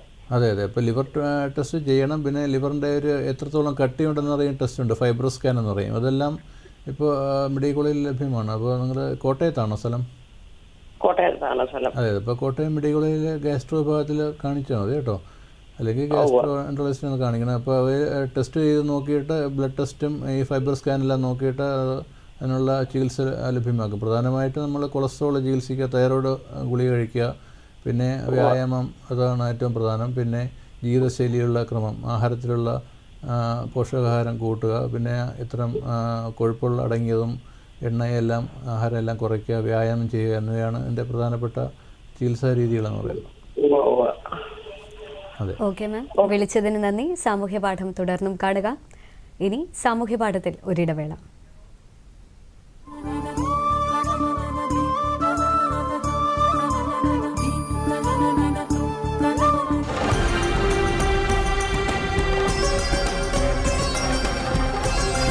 സ്ത്രീധന പീഡനത്തിനിരയായി സാരിത്തുമ്പിൽ ജീവനൊടുക്കാതെ ജീവിക്കാൻ വേണ്ടി പടപൊരുതി ജയിച്ചവൾ പാർവതി. നീ കരുതുന്ന പോലെ ഒരു പെണ്ണല്ല ഞാൻ. എന്റെ നേരെ ആരെങ്കിലും വന്നാ അഴി എണ്ണിക്ക് ഞാൻ. പണക്കൊഴുപ്പിൽ നീതി നിഷേധിക്കപ്പെട്ട അതിജീവിതയായ പെൺകുട്ടിക്ക് നീതി നേടിക്കൊടുത്തവൾ അഡ്വക്കേറ്റ് ക്ലാര. ശക്തമായ സ്ത്രീ കഥാപാത്രങ്ങൾ അണിനിരക്കുന്ന പരമ്പര. ധീര, അവൾ കണ്ണീരല്ല കനലാണ്. ജനുവരി 26 മുതൽ തിങ്കൾ മുതൽ വെള്ളി വരെ രാത്രി 7:30. ഇടവേളയ്ക്ക് ശേഷം സാമൂഹ്യ പാഠം തുടരുന്നു. ഇന്നത്തെ അധ്യായത്തിലെ അതിഥി ഡോക്ടർ ഷാനിദ് എ. ഡോക്ടർ, നമ്മൾ പറഞ്ഞു നിർത്തിയത് ചികിത്സാ രീതികളെ പറ്റിയാണ്. ഓട്ടോ ഇമ്മ്യൂൺ ലിവർ ഡിസീസുമായിട്ട് ബന്ധപ്പെട്ടിട്ടുള്ള ചികിത്സാ രീതികൾ പറയൂ ഡോക്ടറെ. അതായത് നമ്മൾ liver cirrhosis, autoimmune liver disease കൊണ്ടുണ്ടാകുന്ന ലിവർ സിറോസിൻ്റെ ചികിത്സയാണ് പറഞ്ഞുകൊണ്ടിരുന്നത്. അപ്പോൾ അത്തരം രോഗികൾക്ക് ഈ ലിവറിൻ്റെ കോശങ്ങൾക്കെതിരെ ആൻറ്റിബോഡീസ് ഉണ്ടാകുകയും ലിവറിൻ്റെ കോശങ്ങൾക്ക് ഡാമേജ് വന്നിട്ട് ലിവർ സിറോസിസ്, വടുക്കൾ വരികയും പിന്നെ അത് ലിവറിൻ്റെ പ്രവർത്തനം വളരെ കുറയുകയും അങ്ങനെ ഉള്ള autoimmune liver hepatitis related liver Syros എന്ന് പറയുന്നത്. അപ്പോൾ അത്തരം രോഗികൾക്ക് നമ്മൾ പ്രധാനപ്പെട്ട ചികിത്സ അതിൻ്റെ ഇമ്മ്യൂണിറ്റി കുറയ്ക്കാൻ ആവശ്യമായ സ്റ്റിറോയിഡുകളും പിന്നെ ബാക്കിയുള്ള അസോതൈപ്രിൻ, മൈക്കോഫെല്ലൻ, മെഫെറ്റിൽ അങ്ങനെയുള്ള ഗുളികകളാണ് കൊടുക്കുന്നത്. അപ്പോൾ ഇത്തരം ഗുളിക കൊടുക്കുമ്പോൾ ഇത്തരം ആൻറ്റിബോഡീസിൻ്റെ അളവ് വളരെ കുറയുകയും കോശങ്ങൾ ഡാമേജ് ഭാവിയിൽ കുറച്ചുകൂടെ കുറയ്ക്കാനും സാധിക്കും. പിന്നെ ഉള്ള വേറൊരു അസുഖം എന്ന് പറയുന്നത് ജനറ്റിക് ആയിട്ടുള്ള വിൽസൺസ് ഡിസീസ്. അതുണ്ടാകുന്ന അത് കോപ്പർ അടിഞ്ഞു, അത് ചെമ്പിൻ്റെ അത് അളവ് വളരെ കൂടുതലായിട്ട് ലിവറിൽ അടിഞ്ഞുകയും ലിവറിന് കോശം ഡാമേജ് വരികയും. ഇപ്പോൾ അതിൻ്റെ കുറയ്ക്കാനുള്ള ഡീപെൻസിലമിൻ, അസ്കാസിങ്ക് തുടങ്ങിയ ഗുളികളാണ് കൊടുക്കുന്നത്. പിന്നെ ഹീമോക്രോമറ്റോസിസ് എന്ന് പറയുന്ന അസുഖം, അതും ജനിതകരമായ ഒരു കാരണമാണ് ലിവർ വീക്കം വരുന്നത്. അതിൽ ചെമ്പ്, ഇത് അയൺ ആണ് അടിഞ്ഞത്. ഇരുമ്പിൻ്റെ അംശം ലിവറിൽ കൂടുകയും അതിൻ്റെ ലിവർ കോശങ്ങൾ ഡാമേജ് വരികയും ചെയ്യും. അപ്പോൾ അതിനും പ്രധാനമായ മരുന്നുകളുണ്ട്. പിന്നെ വേറൊരു പ്രധാനപ്പെട്ട പല ആയുർവേദം, വേറെ എന്തെങ്കിലും ചികിത്സയും ടോക്സിക് ആയിട്ടുള്ള സാധനങ്ങൾ കഴിക്കുകയും ഹെവി മെറ്റൽസ് കഴിക്കുകയും ചില നാട്ടുവൈദ്യം അങ്ങനെ കഴിക്കുന്ന അങ്ങനെയുള്ള പ്രശ്നങ്ങളുള്ളവർക്ക് കരൾ വീക്കം ഉണ്ടാകാം. തീർച്ചയായും ഡോക്ടർ, നമ്മൾ മറ്റൊരു കോളറിലേക്ക് കടക്കാം. പാലക്കാട് നിന്നും റംല മാം ആണ് വിളിക്കുന്നത്. നമസ്കാരം മാം, സ്വാഗതം സാമൂഹ്യ പാഠത്തിലേക്ക്. ഡോക്ടറിനോട് സംശയം ചോദിക്കാം. സാർ, ഞാൻ പാലക്കാട് നിന്നാണ് വിളിക്കുന്നത്, റംല. പറഞ്ഞോളൂ. പിന്നെ ഫാറ്റി ലിവർ 2 ആണെന്ന് പറഞ്ഞത്, ഗ്രേഡ് 2 എന്നാണ് പറഞ്ഞത്. ഞാൻ ശരീരം നല്ല മെലിഞ്ഞ് പോവുമായിരുന്നു, നല്ല ക്ഷീണം വരിക, അത് കണ്ടിട്ടാണ് നോക്കിയത്. പിന്നെ വയറൊരു വേദന കണ്ടിട്ടാണ് ഫസ്റ്റിൽ സ്കാൻ ചെയ്തത്. അപ്പോഴാണ് ഫാറ്റി ലിവർ ഉണ്ട് എന്നറിയുന്നത്. എനിക്ക് അത് അതിനെ കുറിച്ചൊന്ന് വിശദമായിട്ടൊന്ന് അറിയാനായിരുന്നു. കാരണം എനിക്ക് പ്രത്യേകിച്ച് മരുന്നുകളൊന്നും ഞാൻ ഇപ്പൊ കഴിക്കുന്നില്ല. ഫസ്റ്റിലാവുമ്പോ നല്ല വീക്ക് ഉണ്ടെന്ന് പറഞ്ഞിട്ട് അവര് ഗുളിക തന്നിരുന്നു. സാറ്, ഞാൻ പാലക്കാട് ജില്ലാ ആശുപത്രിയിലത്തെ ഡോക്ടറിനെ ശ്രീറാം സാറിനെ കാണിക്കുന്നതേ. അതെ, നിങ്ങൾക്ക് വേറെ എന്തെങ്കിലും അസുഖമുണ്ടോ? തൈറോയിഡിന്റെ ഗുളിക കഴിക്കുന്നുണ്ട്. തൈറോയിഡ് വലിയ കൂടുതലൊന്നുമില്ല, എന്നാലും ചെറിയ രീതിയിൽ 50ന്റെ കഴിക്കുന്നുണ്ട്. അതെ, വേറെ കൊളസ്ട്രോള്, BP അങ്ങനെയൊന്നുമില്ലല്ലോ? കൊളസ്ട്രോൾ ചെറുതായ BP ഉണ്ട് പറഞ്ഞിരുന്നു. അതിന് മരുന്ന് കഴിക്കണ്ടെന്നാ പറഞ്ഞിരുന്നു. ചെറുതായിട്ടുള്ളൂ. പിന്നെ ഷുഗർ ഇല്ല, കൊളസ്ട്രോൾ ഇല്ല. അതെ, ഇപ്പോൾ ഈ വെയിറ്റ് കുറഞ്ഞ ആൾക്കാർക്കും ഫാറ്റ് ലിവർ വരാം. അതായത് ലീൻ നാഷ് എന്ന് പറയുന്നത്, ലീനായിട്ടുള്ള മെലിഞ്ഞിരിക്കുന്ന ആൾക്കാർക്കും ഫാറ്റ് ലിവർ വരാം. അത് തൈറോയ്ഡ് ഉള്ളവർക്കാണ് കൂടുതലായിട്ട് കാണപ്പെടുന്നത്. അപ്പോൾ തൈറോയ്ഡ് ഉള്ളതുകൊണ്ടായിരിക്കും അങ്ങനെ ഫാറ്റ് ലിവർ കാണുന്നത്. അപ്പോൾ അത് ലിവറിൻ്റെ ഈ blood test, LFT, liver function ടെസ്റ്റും അതൊക്കെ എല്ലാം ചെയ്തായിരുന്നോ? ഒരു വർഷം മുന്നേ ടെസ്റ്റുകളൊക്കെ എഴുതിയ തന്നെയായിരുന്നു. ഇനിയിപ്പോ ടെസ്റ്റ് കഴിഞ്ഞ മാസം പോയപ്പോ ഒരു സ്കാൻ ചെയ്തു. ഇപ്പോഴത്തെ ലിവറിന്റെ സ്ഥിതി അറിയാൻ വേണ്ടി സ്കാൻ ചെയ്തിരുന്നു. അത് ഫൈബർ സ്കാൻ ആണോ? ഏത് സ്കാനാണ് ചെയ്തത്? അൾട്രാസൗണ്ട് ആണോ? അതെന്താണെന്ന് എനിക്കറിയില്ല. അതെ അതെ, ഇപ്പോൾ ലിവറിൻ്റെ പലതരം സ്കാനുണ്ട്. ഈ അൾട്രാസൗണ്ട് സ്കാനിൽ ആദ്യമായിട്ട് ഫാറ്റ് ലിവർ കാണാൻ നമുക്ക് സാധാ സ്കാനാണ് ചെയ്യുന്നത്. പിന്നെ എത്രത്തോളം ഈ ലിവറിൻ്റെ ഈ ഫാറ്റ് ഉണ്ടെന്നറിയാനുള്ള ഈ ലിവർ വടുക്കൾ, അതായത് ലിവറിന് കട്ടി അറിയാനുള്ള ഒരു ഫൈബർ സ്കാൻ ടെസ്റ്റ് ഉണ്ട്. അപ്പോൾ അതും കൂടെ ചെയ്ത് നോക്കിയാലേ എത്രത്തോളം ഫാറ്റും ഇത് ക്വാണ്ടിഫൈ ചെയ്യാൻ പറ്റുള്ളൂ. അപ്പോൾ അങ്ങനെയുള്ള ടെസ്റ്റ് നമുക്ക് അടുത്തുള്ള ഹോസ്പിറ്റലിൽ കാണിക്കണം. ഇപ്പോൾ ഫൈബർ സ്കാൻ ടെസ്റ്റ് എന്ന് പറയും. അതായത് ആഹാരത്തിന് മുന്നെയാണ് ചെയ്യേണ്ടത്. അപ്പോൾ അതിൽ നോക്കുമ്പോൾ നമുക്ക് എത്രത്തോളം ഈ കരളിന് കട്ടി ഉണ്ടാകുകയും ഫാറ്റ് ഉണ്ടാകുകയും, അപ്പോൾ അതനുസരിച്ചാണ് ബാക്കിയുള്ള ചികിത്സ നിശ്ചയിക്കുന്നത്. കൂടുതൽ അതിൻ്റെ 8 കൂടുതലുണ്ടെങ്കിൽ ലിവറിൻ്റെ കട്ടി കൂടുതലാനുള്ള മരുന്നുകൾ ഇപ്പോൾ ലഭ്യമാണ്. പിന്നെ തൈറോയിഡിൻ്റെ ഗുളിക കഴിച്ച് അത് കൺട്രോൾ ചെയ്യണം. പിന്നെ ആഹാരത്തിലുള്ള ക്രമീകരണം ഏറ്റവും പ്രധാനമാണ്. ആഹാരത്തിലുള്ള കൊഴുപ്പിൻ്റെ അളവ് കുറയ്ക്കുക, കാർബോഹൈഡ്രേറ്റ്, അതായത് നമ്മുടെ അരിയുടെ ആഹാരവും മധുരവും എല്ലാം ആഹാരത്തിൽ കുറയ്ക്കുക. പിന്നെ വ്യായാമം 1/2 മണിക്കൂർ എല്ലാ ദിവസവും ചെയ്യുക എന്നതെല്ലാം പ്രധാനപ്പെട്ട കാരണമാണ്. അത് ചികിത്സാ രീതിയാണ്. അതെ, ഓക്കെ റംല മാം, വിളിച്ചതിന് നന്ദി. സാമൂഹ്യ പാഠം തുടർന്നും കാണുക. സർ, നമ്മൾ ഈ ചികിത്സാ രീതികളെ പറ്റി പറഞ്ഞു. പൊതുവായി ഉണ്ടാകുന്ന ഒരു സംശയം എന്ന് പറയുന്നത് കരൾ വീക്കം പൂർണ്ണമായും ഭേദമാക്കാൻ സാധിക്കുമോ എന്നുള്ളതാണ്. എന്താണ് ഡോക്ടർ അതിനുള്ളൊരു ഉത്തരം? അതായത് കരൾ വീക്കം നമുക്ക് പല ആൾക്കാർക്കും ഒരു ധാരണയുണ്ട്, അത് കരൾ സിറോസ് വന്നാൽ അത് പൂർണ്ണമായിട്ടും ഭേദമാകാൻ പറ്റത്തില്ല. എന്നാൽ ഇപ്പോഴത്തെ സ്റ്റഡീസ് തെളിയിക്കുന്നത് ചൈൽഡ്, ഞാൻ പറഞ്ഞായിരുന്നു 4 സ്റ്റേജ് ഉണ്ട്. അപ്പോൾ ആദ്യത്തെ 2 സ്റ്റേജിലും പല കാരണങ്ങൾ കൊണ്ട്, അതായത് മദ്യപാനം, ഫാറ്റി ലിവർ എന്നീ കാരണം ഉണ്ടാകുന്ന ലിവർ സിറോസും കുറച്ച് നമ്മൾ കൺട്രോൾ ചെയ്ത് നമ്മുടെ ലിവർ ടാബ്ലറ്റും ജീവിതശൈലിയുള്ള വ്യത്യാസവും എല്ലാം കൊണ്ട് കൺട്രോൾ ചെയ്ത് നിർത്താൻ പറ്റും. ചിലവർക്ക് ചില ആൽക്കഹോൾ കാരണം കൊണ്ടാണ് ലിവർ സിറോസും. ആൽക്കഹോൾ നിർത്തിയിട്ട് ബാക്കിയുള്ള ഡയറ്റും എക്സസൈസും എല്ലാം കണ്ടിന്യൂ ചെയ്ത് പോകുമ്പോൾ പലപ്പോഴും നമുക്ക് നോർമൽ ലിവറായിട്ട് വരാൻ കാണുന്നുണ്ട്. പിന്നെ ഈ ഹെപ്പറ്റൈറ്റിസ് വൈറസ്, അതായത് ഞാൻ പറഞ്ഞാൽ ഹെപ്പറ്റൈറ്റിസ് B, ഹെപ്പറ്റൈറ്റിസ് C എന്നിവയെല്ലാം ട്രീറ്റ്മെൻറ്റ് ചെയ്ത് അതിന് വൈറസിൻ്റെ മരുന്ന് കഴിച്ചിട്ട് ഭേദമായാൽ ലിവർ സിറോസിൻ്റെ ഒരു കൺട്രോൾ ചെയ്യാൻ പറ്റും. ചിലപ്പോൾ അതിൻ്റെ ഇമ്പ്രൂവ്മെൻറ്റ് വന്നിട്ട് നോർമലായിട്ടുള്ള ഫങ്ഷൻ വരാൻ സാധ്യതയുണ്ട്. അപ്പോൾ ഇതാണ് ഏറ്റവും പ്രധാനം. പിന്നെ ലേറ്റായിട്ടുള്ള, അത് സ്റ്റേജ് 3 ആൻഡ് സ്റ്റേജ് 4 ആയിട്ട് വന്നാൽ അത് പൂർണ്ണമായിട്ടും നോർമൽ ലിവർ ഫങ്ഷനിലോട്ട് വരത്തില്ല. അത് നോർമലായിട്ടുള്ള ഒരു അവസ്ഥ വരാൻ പാടാണ്. അത് കാരണം ലിവർ കോശങ്ങൾ അത്രത്തോളം ഡാമേജ് വരികയും അത്രത്തോളം വടുക്കൾ വന്നിട്ട് ഒരു റിവേഴ്സിബിളായിട്ടുള്ള ഒരു സ്റ്റേജ് കഴിഞ്ഞ് പോവുകയും, അപ്പോൾ അങ്ങനെയുള്ള സ്റ്റേജുകൾക്ക് പൂർണ്ണമായിട്ടും റിവേഴ്സിബിൾ നോർമലാകാൻ സാധിക്കത്തില്ല. തീർച്ചയായും ഡോക്ടർ. ഇപ്പോൾ പൊതുവേ നമ്മൾ ഈ ഒരു മുൻകരുതലുമായിട്ട് ബന്ധപ്പെട്ട് സംസാരിക്കുമ്പോൾ പൊതുവേ വരുന്ന ഒരു സംശയമാണ് കരൾ രോഗങ്ങൾ വരാതിരിക്കാനുള്ള വാക്സിനുകൾ ഉണ്ടോ എന്നുള്ളത്. എന്താണ് ഡോക്ടർ അതിൻ്റെ ഒരു ഉത്തരം വിശദീകരിക്കാം? കരൾ പറഞ്ഞ പോലെ ഹെപ്പറ്റൈറ്റിസ് ബി, ഹെപ്പറ്റൈറ്റിസ് സി എന്നിവ ഒരു വൈറസ് ഉണ്ടാകുന്ന കരൾ വീക്കമുണ്ട്. അത് ലിവർ സിറോസ് വരാം. അപ്പോൾ ഹെപ്പറ്റൈറ്റിസ് ബി നമുക്കറിയാം, ഇപ്പോൾ അതിന് വാക്സിൻ ലഭ്യമാണ്. ഹെപ്പറ്റൈറ്റിസ് സി എന്നൊക്കെ വാക്സിൻ ലഭ്യമല്ല. അപ്പോൾ ഹെപ്പറ്റൈറ്റിസ് ബി വാക്സിൻ എടുക്കാത്തവരെല്ലാം അത് വാക്സിൻ എടുത്താൽ അത് ഹെപ്പറ്റൈറ്റിസ് ബി വരാതിരിക്കുകയും അതുമൂലം ഉണ്ടാകുന്ന കരൾ വീക്കം നമുക്ക് തടയാൻ പറ്റുകയും ചെയ്യും.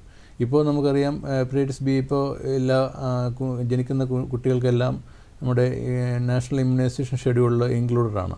അത് BCG ട്രിപ്പിൾ DPTയുടെ കൂടെ എല്ലാം 3 ഡോസ് കൊടുക്കുന്നുണ്ട്.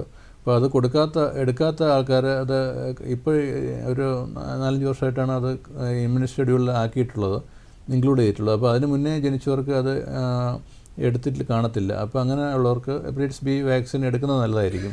പ്രധാനമായിട്ടും ചില ഹൈ റിസ്ക് അസുഖമുള്ള ഡയബറ്റീസ്, BP എന്നിവയെല്ലാം ഉള്ളവരും ബാക്കിയുള്ള കിഡ്നി പ്രോബ്ലം ഉള്ളവരെല്ലാവരും ഹെപ്പറ്റൈറ്റിസ് ബി വാക്സിൻ എടുക്കണം. അത് വളരെ വില കുറവാണ്. ഇപ്പോൾ മെഡിക്കൽ കോളേജിലെല്ലാം ഹെപ്പറ്റൈറ്റിസ് ബി വാക്സിൻ ലഭ്യമാണ്. അത് 3 ഡോസാണ് എടുക്കേണ്ടത്. അത് ഒരെണ്ണം എടുത്തിട്ട് 1 മാസം, പിന്നെ 6 മന്ത്സ് കഴിഞ്ഞിട്ടും എടുക്കുക. അത് 100% ഇത് ഹെപ്പറ്റൈറ്റിസ് ബി വരാതിരിക്കാനുള്ള ഒരു പ്രതിരോധം നമുക്ക് കിട്ടുന്നതാണ്. തീർച്ചയായും ഡോക്ടർ. ഇപ്പോൾ പലപ്പോഴും പറയാറുള്ള ഒരു കാര്യം തന്നെയാണ്, രോഗം വന്ന് ചികിത്സിക്കുന്നതിനേക്കാൾ എത്രയോ നല്ലതാണ് രോഗം വരാതിരിക്കാനായി ശ്രദ്ധിക്കുക എന്നുള്ളത്. ഇപ്പോൾ ഇത്തരത്തിലുള്ള വാക്സിനുകളെ പറ്റി പറയുകയുണ്ടായി. മറ്റ് മുൻകരുതലുകൾ എന്തെല്ലാം നമുക്ക് സ്വീകരിക്കാൻ സാധിക്കും കരൾ രോഗം വരാതിരിക്കാനായി?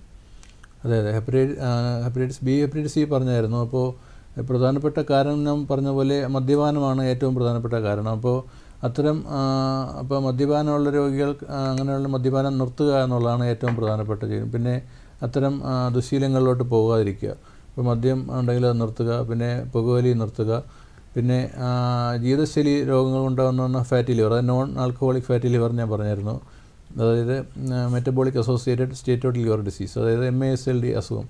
അപ്പോൾ അങ്ങനെയുള്ളവർക്ക് diabetes, hyper tension, cholesterol, dyslipidaemia, പിന്നെ ഒബീസിറ്റി, ഇതിൻ്റെ എല്ലാം കൺട്രോൾ ജീവിതശൈലി വഴിയാണ് കൺട്രോൾ ചെയ്യുന്നത്. അപ്പോൾ നമ്മുടെ ആഹാരത്തിലുള്ള ക്രമീകരണം, നമ്മുടെ ആഹാരത്തിലുള്ള സമീകൃതമായ ആഹാരം, കൂടുതൽ അന്നജം എല്ലാം കുറയ്ക്കുക, അരി ആഹാരം വളരെ കുറയ്ക്കുക, കൂടുതൽ ഫൈബറുള്ള ആഹാരം, അതായത് നമ്മുടെ ഇലക്കറികളും എല്ലാം കൂടുതൽ കഴിക്കുക, ധാന്യങ്ങൾ വളരെ കുറയ്ക്കുക, പ്രോട്ടീനുള്ള ആഹാരം കൂടുതൽ ഉൾപ്പെടുത്തുക, പിന്നെ പഞ്ചസാരയുടെ അളവ് കുറയ്ക്കുക, കൂടുതൽ റെഡ് മീറ്റ് അവോയ്ഡ് ചെയ്യുക. പിന്നെ എക്സസൈസ് ഒരു പ്രധാനപ്പെട്ട ഒരു ഘടകമാണ്.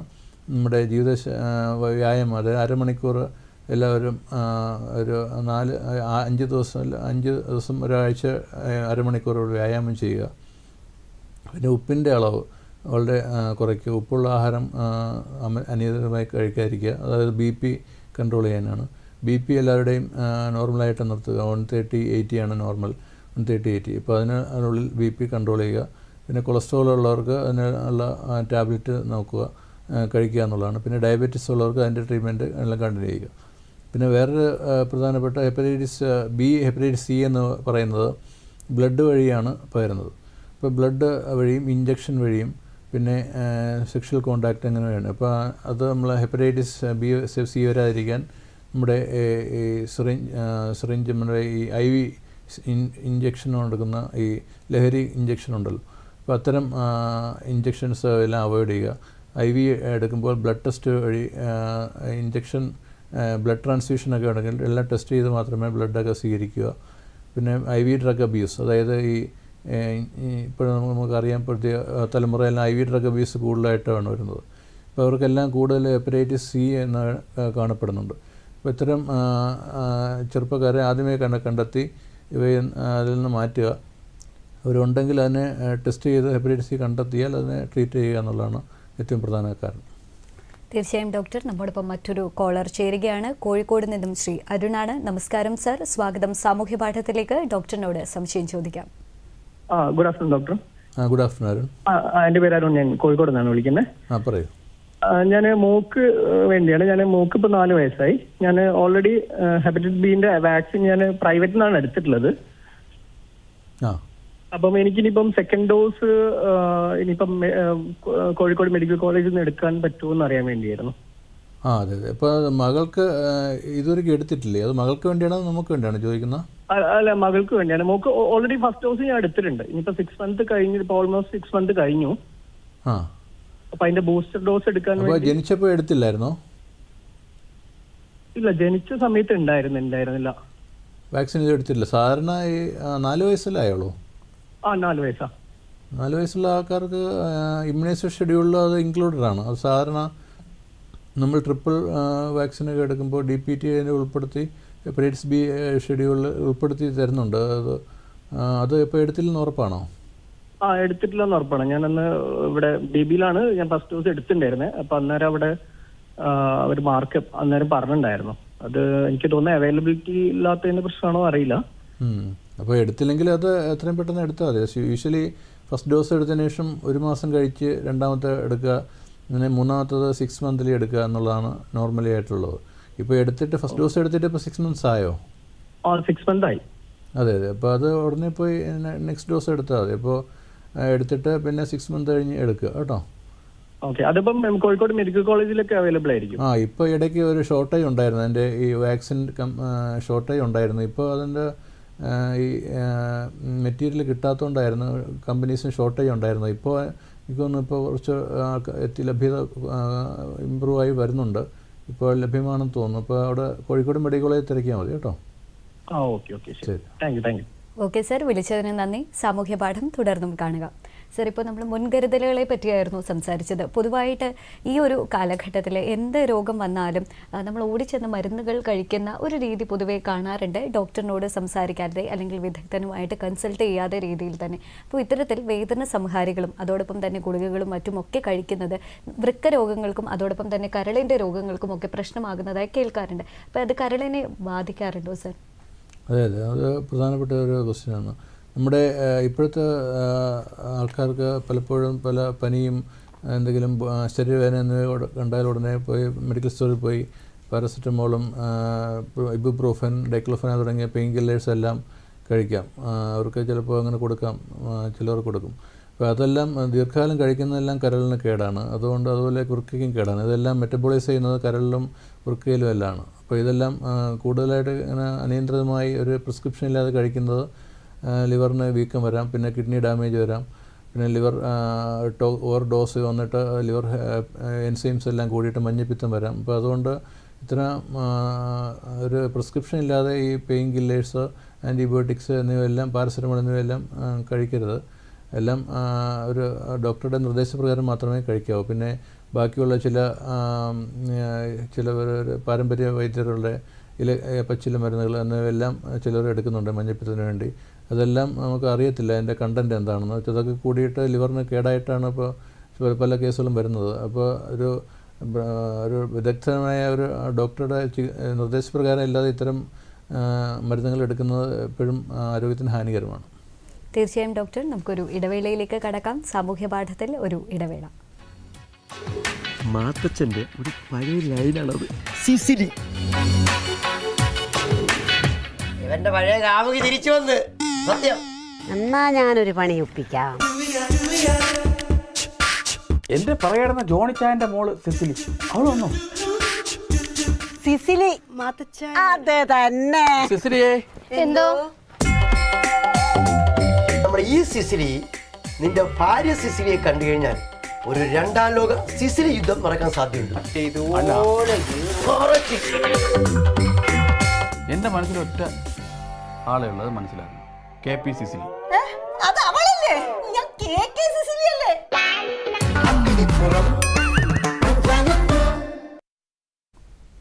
ഇടവേളയ്ക്ക് ശേഷം സാമൂഹ്യ പാഠം തുടരുന്നു. ഇന്നത്തെ അധ്യായത്തിലൂടെ നാം ചർച്ച ചെയ്യുന്നത് കരൾ വീക്കത്തെ പറ്റിയാണ്. ഡോക്ടർ, പൊതുവായിട്ട് ഈ ഒരു കാലഘട്ടത്തിൽ നമ്മൾ ചോദിക്കാറുള്ള ഒരു ചോദ്യമാണ്, ഏത് പ്രായക്കാരിലാണ് കൂടുതലായും ഈ കരൾ സംബന്ധമായിട്ടുള്ള രോഗങ്ങൾ കാണപ്പെടാറുള്ളത് എന്നതാണ്. അതിൻ്റെ ഉത്തരം എന്തായിരിക്കും ഡോക്ടർ? അത് നമ്മൾ പല കാരണങ്ങൾ കൊണ്ട് കരൾ വീക്കം വരാമെന്ന് പറഞ്ഞു. അപ്പോൾ മദ്യപാനം കൊണ്ട് കരൾ വീക്കം കൂടുതൽ പുരുഷന്മാരിലായിരിക്കും, അതായത് ആക്റ്റീവായിട്ടുള്ള യങ് ആയിട്ടുള്ള ആൾക്കാർക്കാണ്. അതൊരു 40 to 60 years ആ ഒരു ഏജ് ഗ്രൂപ്പിലാണ് കൂടുതൽ മദ്യപാനം കൊണ്ടുള്ള കരൾ വീക്കത്തിൻ്റെ ഒരു ഏജ് ഗ്രൂപ്പ് എന്ന് പറയുന്നത്. പ്രധാനമായും പുരുഷന്മാർക്കാണ് നമ്മുടെ സമൂഹത്തിൽ ഇത്തരം അസുഖങ്ങൾ കാണുന്നത്. അതേസമയം നോൺ ആൽക്കഹോളിക് ഫാറ്റി ലിവർ, അതായത് മെറ്റബോളിക് സിൻഡ്രോം കൊണ്ടുണ്ടാകുന്ന ഫാറ്റി ലിവർക്ക് കുറച്ചുകൂടെ ഓൾഡർ ഏജ് ആയിരിക്കും. നമുക്ക് ഒരു 50 വയസ്സ് കഴിഞ്ഞ് 50 60 70 വയസ്സിലുള്ള ആ ഒരു ഏജ് ഗ്രൂപ്പിലായിരിക്കും ഇത്തരം ഫാറ്റി ലിവർ, മറ്റേ മെറ്റബോളിക് സിൻഡ്രോമുള്ള അസുഖക്കാർക്ക് സിറോസിസ് വരുന്നത്. പിന്നെ ചില കുട്ടികൾക്കും ലിവർ സിറോസ് ജന്മനാ ചിലർക്ക് വരാം. അതായത് ഈ വിൽസൺസ് ഡിസീസ്, ഹീമോക്രോമറ്റോസിസ്, അതായത് ജനിതകപരമായ മാറ്റങ്ങൾ, അത് മ്യൂട്ടേഷൻസ് കൊണ്ടുള്ള അസുഖങ്ങൾ. അപ്പോൾ അത്തരമുള്ള അസുഖങ്ങൾ ചൈൽഡ്ഹുഡായിട്ട്, അതായത് കൊച്ചു കുട്ടികൾക്ക് ലിവർ സിറോസ് വരാം. പിന്നെ ഈ ബിലിയറി അട്രീഷ്യ, പിന്നെ ആൽഫ-1 ആൻറ്റിട്രിപ്സിൻ ഡെഫിഷ്യൻസി എന്നിവയെല്ലാം, പിന്നെ ഗൗച്ചേജ് ഡിസീസ്, സ്റ്റോറേജ് ഡിസോർഡേഴ്സ്, അതെല്ലാം ഒരുതരം ക്രോമസോമൽ ഡിസോർഡേഴ്സാണ്. അത്തരം അസുഖങ്ങൾ കൊണ്ട് ഈ കുട്ടികൾക്കും ലിവറിന് വീക്കം വരാം. അപ്പോൾ അത് വളരെ റെയറാണ്. കൂടുതലും ലിവർ സിറോസ് വരുന്നത് ഒരു യങ് ആയിട്ടുള്ള, കൂടുതൽ ആക്റ്റീവായിട്ടുള്ള ഒരു 50 ഇയേഴ്സ് എബോവ് ആൾക്കാർക്കാണ് കൂടുതൽ വരുന്നത്. ഓക്കെ ഡോക്ടർ, ഈ ഗർഭകാലത്ത് ഇത്തരത്തിലുള്ള കരൾ വീക്കവും അതോടൊപ്പം തന്നെ കരൾ സംബന്ധമായ മറ്റ് രോഗങ്ങളും വരാനുള്ള സാധ്യതയുണ്ടോ? അതായത് ഗർഭിണികൾ കൂടുതൽ നമ്മൾ പ്രഗ്നൻസിയിൽ കാണുന്ന പലതരം കരൾ അസുഖം വരാം. അതായത് ഫാറ്റി ലിവർ ഓഫ് പ്രഗ്നൻസി എന്ന് പറയും. അതായത് ലിവറിൽ കൊഴുപ്പടിഞ്ഞിട്ടുണ്ടാകുന്ന വീക്കം, അതായത് മിക്കവാറും 3rd ട്രൈമസ്റ്റർ, അതായത് പ്രസവത്തിൻ്റെ അവസാനത്തെ 3 മാസമാണ് ഇത്തരം അസുഖങ്ങൾ വരുന്നത്, ഫാറ്റി ലിവർ ഓഫ് പ്രഗ്നൻസി. അങ്ങനെയുള്ളവർക്ക് ഇത്തരം കൂടുതൽ ലിവറിൻ്റെ പ്രവർത്തനം വളരെ കുറഞ്ഞിട്ട് ചിലപ്പോൾ അബോധാവസ്ഥയാവാൻ ചാൻസ് ഉണ്ട്. അങ്ങനെയുള്ളവർക്ക് എയർലി സിസേറിയൻ ചെയ്ത് കുട്ടിയെടുക്കുക. അങ്ങനെ സിസേറിയൻ ചെയ്തെടുക്കുമ്പോൾ ലിവറിൻ്റെ വീക്കം കുറയുകയും ഇമ്പ്രൂവ് ആവുകയും ചെയ്യും. പിന്നെ വേറൊരു അസുഖം എന്ന് പറയുന്നത് ഹെൽപ്പ് സിൻഡ്രോം എന്ന് പറയും. അതായത് BP ഉള്ള, പ്രഷർ ഷുഗറുള്ളൊക്കെ പ്രഗ്നൻസി സമയത്ത് ചിലർക്ക് വരാം. അങ്ങനെയുള്ളവർക്ക് ഹെൽപ്പ് സിൻഡ്രോം എന്ന് പറഞ്ഞിട്ട് ലിവറിൻ്റെ എൻസൈംസ് കൂടുകയും പ്ലേറ്റ്ലെറ്റ് കുറയുകയും ബിൽറൂബിൻ കൂടുകയും പിന്നെ റീനൽ ഡാമേജ് ഉണ്ടായി കിഡ്നി ഡാമേജ് വരികയും ചെയ്യും. അത്തരം രോഗികൾക്ക് നമ്മൾ എയർലി സിസേറിയൻ ചെയ്തിട്ട് നമ്മുടെ പ്രഗ്നൻസി ടെർമിനേറ്റ് ചെയ്താൽ ഇമ്പ്രൂവ് ആവും. അപ്പോൾ അതെല്ലാം പ്രഗ്നൻസി റിലേറ്റഡ് ആയിട്ടുള്ള ഒരു ലിവർ പ്രോബ്ലമാണ്. പിന്നെ വേറൊരു ചിലവർക്ക് വരുന്നത് ഈ പ്രഗ്നൻസി സമയത്ത് ചൊറിച്ചിൽ, അതായത് പ്രൂറിറ്റിസ് ഓഫ് പ്രഗ്നൻസി എന്ന് പറയും. അതായത് ബൈലാസിഡ് ശരീരത്തിൽ ബ്ലഡിൽ കൂടിയിട്ട് ബൈലാസിഡ് കൂടിയിട്ട് ഒരു പ്രഗ്നൻസിയിൽ ചൊറിച്ചിൽ, പ്രൂറിറ്റിസ് ഓഫ് പ്രഗ്നൻസി എന്ന് പറയുന്നത് ഒരു താരതമ്യേന കുറച്ച് സാധാരണയായിട്ട് കാണപ്പെടുന്നതാണ്. അത് അതിൻ്റെ ബൈലാസിഡ് കുറയ്ക്കാനുള്ള പല മരുന്നുകൾ കൊടുത്ത് അത് ഇമ്പ്രൂവ് ആവുകയും പിന്നെ അത് കുറച്ച് അത്ര സീരിയസ് ആവുകയില്ല. അത് ചെറിയൊരു മൈൽഡായിട്ടുള്ള ഒരു ഡിസീസാണ്. പിന്നെ ഹെപ്പറ്റൈറ്റിസ് B, ഹെപ്പറ്റൈറ്റിസ് C എന്നിവയെല്ലാം ഏത് സമയത്ത് വേണോ വരാം, നമുക്കറിയാമല്ലേ. ഇതാണ് ഇപ്പോൾ പ്രഗ്നൻസി റിലേറ്റഡ് ആയിട്ടുള്ള ഈ പ്രധാനപ്പെട്ട ലിവർ അസുഖങ്ങൾ ഇവയാണ്. ഓക്കെ ഡോക്ടർ, നമ്മോടൊപ്പം മറ്റൊരു കോളർ ചേരുകയാണ്. നെയ്യാറ്റിൻകരയിൽ നിന്നും വിമല മാം ആണ് വിളിക്കുന്നത്. നമസ്കാരം മാം, സ്വാഗതം സാമൂഹ്യ പാഠത്തിലേക്ക്. ഡോക്ടറിനോട് സംശയം ചോദിക്കാം. പറഞ്ഞോളൂ മാം. ദയവായി ടിവിയുടെ വോളിയം കുറച്ച് കോളിൽ ശ്രദ്ധിക്കണമെന്ന് അഭ്യർത്ഥിക്കുകയാണ്. ഹലോ. പറഞ്ഞോളൂ. ഹലോ. ഞാൻ പറയട്ടെ? പറഞ്ഞോളൂ. എനിക്ക് ഞാനൊരു റിട്ടയർഡ് ഹൈസ്കൂൾ ടീച്ചറാണ്. പക്ഷെ എനിക്ക് ടെസ്റ്റ് ചെയ്തപ്പോൾ ഗ്യാസ്ട്രൈറ്റിസ് ആണ്. എനിക്ക് ഒട്ടും തന്നെ എരി കഴിക്കാൻ പറ്റുന്നില്ല. ആഹാരം നല്ല വേഗിച്ച് നല്ല വേഗിച്ച് നന്നാക്കിയാലേ അത് ദഹിക്കുകയുള്ളൂ. അല്ലെങ്കിൽ അത് ദഹിക്കാതെ അങ്ങ് പോകും. 2-4 പ്രാവശ്യം. അതെ, നിങ്ങളിപ്പോൾ ലിവറിൻ്റെ അസുഖമല്ലേ, അപ്പോൾ ഗ്യാസ്ട്രൈറ്റിസ് സംബന്ധമായ അസുഖമാണ് ചോദിക്കുന്നത് അല്ലേ? ഗ്യാസ്ട്രൈറ്റിസിന് എന്താണ് ഇതിന് ചികിത്സ എന്താണ്? ഗ്യാസ്ട്രൈറ്റിസ് പല കാരണങ്ങൾ കൊണ്ട് വരാം. അപ്പോൾ അതിനെന്തെങ്കിലും വേറെ എന്തെങ്കിലും അസുഖത്തിന് മരുന്ന് കഴിക്കുന്നുണ്ടോ? പെയിൻ കില്ലറോ അതെന്തെങ്കിലും? പെയിൻ കില്ലർ പിന്നെ ആർത്രൈറ്റിലൂടെയാണ്. അപ്പോ കുറച്ച് സമയം നടക്കുമ്പോഴെല്ലാം നിൽക്കുമ്പോഴും കാലൊക്കെ നല്ല വേദനിക്കും. അങ്ങനെ എൻ്റെ കൂടെ എന്തോന്ന് ഡൈക്ലോഫെനാക് പാരസെറ്റമോൾ കഴിക്കാൻ പറഞ്ഞു. അതെ, അപ്പോൾ അതൊരു പ്രധാനപ്പെട്ട കാരണമാണ്. അപ്പോൾ ഈ ഇത്തരം ഈ വേദന സംഹാരികൾ ദീർഘകാലം കഴിക്കുന്നവർക്ക് കൂടുതൽ വയറ്റിൽ അൾസറും ഗ്യാസ്ട്രൈറ്റിസും കൂടുതൽ GERD അസുഖം എല്ലാം കൂടുകയാണ്. അപ്പോൾ അങ്ങനെയുള്ളവർക്ക് അത് നിർത്തിയിട്ട് അതിന് പ്രശ്നമില്ലാത്ത ചില ഗുളികളുണ്ട്. ഇപ്പോൾ പെയിൻ കില്ലേഴ്സ് ആയാലും ഈ സ്റ്റൊമക്കിനെ ബാധിക്കാത്ത അത് കഴിക്കേണ്ടി വരും. ഡോക്ടർ പറയുന്നത് ബെഡ് റെസ്റ്റ് എടുത്ത് പിന്നെ കഴിയണമെന്നാണ് പറയുന്നത്. എന്നാൽ എന്തെങ്കിലും കാര്യങ്ങൾക്ക് ഇത്തിരി നേരം നിൽക്കുകയോ ഇരിക്കുകയോ ചെയ്യുകയാണെങ്കിൽ പാദാസ്ഥികളൊക്കെ നല്ല വേദനയായിരിക്കും. അപ്പോൾ ഈ ഗ്യാസ്ട്രൈറ്റിസിന് ഇപ്പോൾ പ്രധാനപ്പെട്ട ഇത് നിർത്തുക എന്നുള്ളതാണ്. പിന്നെ അതിൻ്റെ ഈ ബാക്ടീരിയ ഉണ്ട്, H. പൈലോറി എന്നുള്ള ബാക്ടീരിയ കാരണവും ആമാശയത്തിൽ നീർക്കെട്ട് വരാം.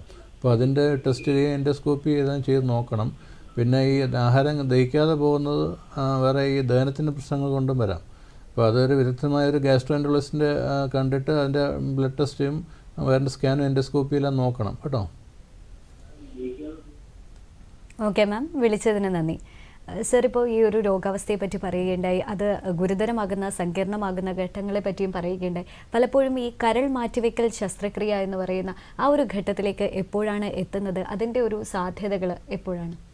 അത് ലിവറിൻ്റെ സിറോസിൻ്റെ ഒരു 4th സ്റ്റേജ് വന്നപ്പോഴാണ് ഈ ചൈൽഡ് സി എന്ന് പറയുന്നത്. അതായത് ലിവറിൻ്റെ പ്രവർത്തനം വളരെയധികം കുറയുകയും അതിൻ്റെ ഏകദേശം ഒരു 70 to 80% ഡാമേജ് വരികയും ഇപ്പോൾ പേഷ്യൻ്റ് സ്ഥിരമായിട്ട് ഈ ഓർമ്മക്കേട് വരികയും ബ്ലഡ് വൊമിറ്റ് ചെയ്യുക, പിന്നെ വയറ്റിൽ മുഴുവൻ നീര്, കാലിൽ നീര്, പിന്നെ ശരീരത്തിന് മുഴുവൻ ശോഷിച്ചു പോവുക, അങ്ങനെയുള്ള ഒരവസ്ഥയിലാണ് ഈ സ്റ്റേജ് 3ാമത്തെ സ്റ്റേജ് എന്ന് പറയുന്നത് ചൈൽഡ് സി സിറോസ് എന്ന് പറയുന്നത്. അപ്പോൾ ഡീകോമ്പൻസേറ്റഡ് ലിവർ ഡിസീസ് എന്ന് പറയും. അപ്പോൾ അത്തരം രോഗികൾക്ക് നമ്മൾ ഗുളികകൾ കണ്ട് ഒരു പരിധിവരെ മാത്രമേ കൺട്രോൾ ചെയ്ത് നിൽക്കാൻ പറ്റൂ.